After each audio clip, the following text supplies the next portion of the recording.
Hello, welcome to this video on Phonics Subject Knowledge, the English Alphabetic Code. So what is the English Alphabetic Code? Well, quite simply, it is the relationship, that is the correspondence between the sounds of our speech and the letters we use to communicate those sounds through writing.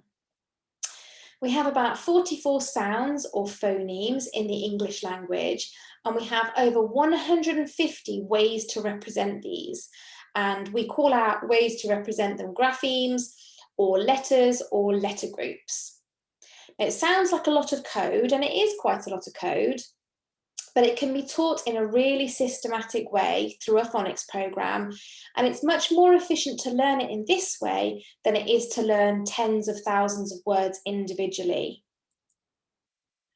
What makes it so complex? Well, I'm not a historian, and if you want to learn more about the history of English, I certainly advise writers like David Crystal for that.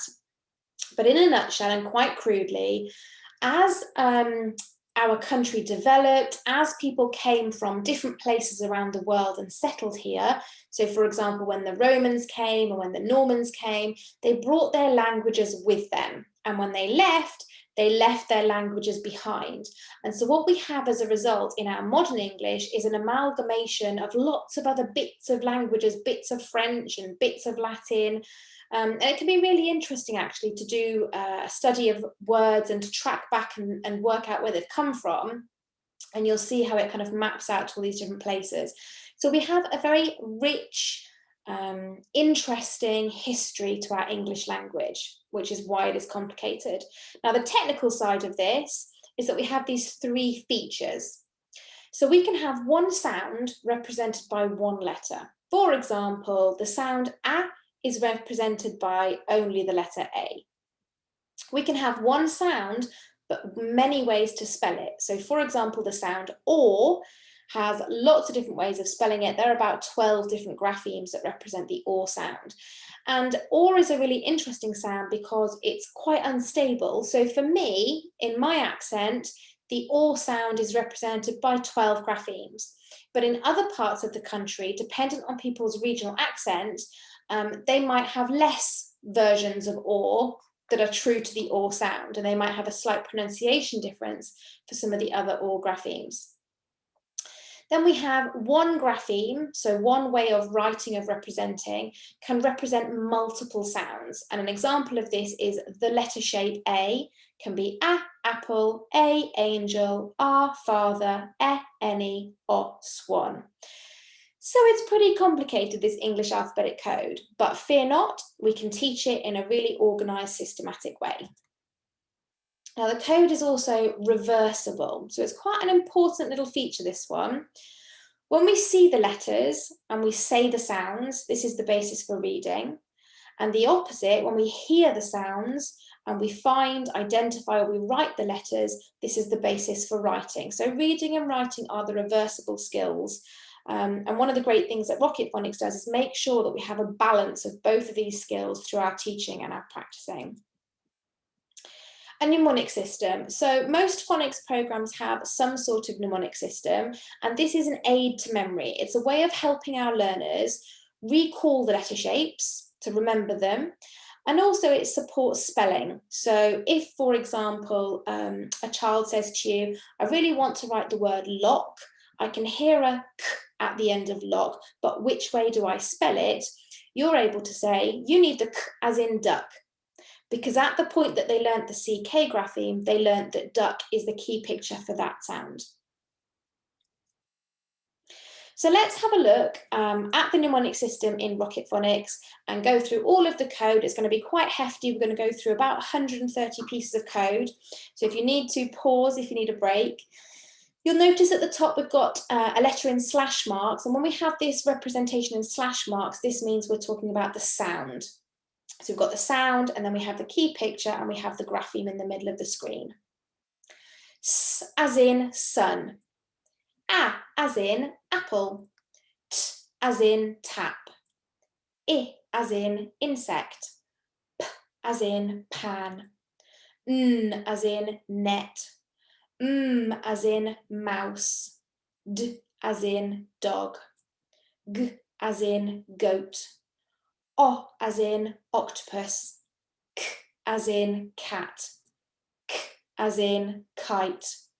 K as in duck. E as in elephant. As in umbrella. And depending on where you're from and your accent, you might have a different pronunciation for this piece of code. You might say if you're from the north. As in rabbit. H as in hat. B as in bat. F as in frog. F as in cliff. L as in ladder. L as in shell. S as in dress. J as in jug. V as in van. W as in web. X as in fox. Y as in yellow. Z as in zebra. Z as in fizzy. Qu as in queen. Ch as in chick. Sh as in sheep. Th as in thumb. V as in feather. Ng as in ring. A as in train. E as in bee.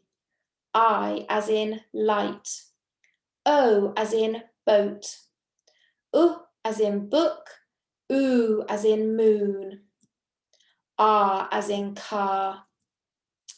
O as in fork. As in purse. Ow as in owl. Oi as in coin. Ear as in ear. Air as in chair. Yaw as in manure. As in hammer. As in wheel. F as in dolphin. A as in crayon. A as in cake. A as in acorn. E as in scene. E as in shield. E as in peach. Now at this point in the code, this is where we actually move to year 1, and the children in reception have already had some exposure to a little bit of spelling alternatives and pronunciation alternative, but at year 1 we really want to get children fluent and confident in knowing that we have these spelling alternatives and these pronunciation alternatives, and the way we use the code is quite flexible. So here, for example, we have the grapheme, which is the letter I, and the letter I can be I as in insect that the children have previously learned, or it can be I as in child. I as in time. E as in shield. I as in pie. Y as in yellow. I as in spy. E as in happy. O as in rope. Ow as in owl. O as in snow. O as in toe. O as in octopus. O as in piano. E as in key. As in umbrella. U as in unicorn. As in push. U as in cube. U as in flute. U as in statue. U as in blue. U as in news. U as in screw. As in hammer. As in herbs. As in bird. Ow as in cloud. O as in shoulder. U as in soup. Oi as in toy. Or as in astronaut. Or as in strawberry. As in should. R as in father. R as in palm. Or as in ball. Ear as in ear. As in earth. Air as in bear. Or as in fork. As in world. Ear as in deer. Ear as in here. Air as in there. Air as in square. or as in for, as in colour, or as in snore, or as in door, or as in daughter, s as in celery, city and cycle, j as in germ, giraffe and gymnast, e as in peach, as in bread, s as in house, z as in cheese, s as in fence, ch as in chick, k as in school, sh as in chef, j as in bridge, j as in package, as in mother, as in bottle, ed as in painted,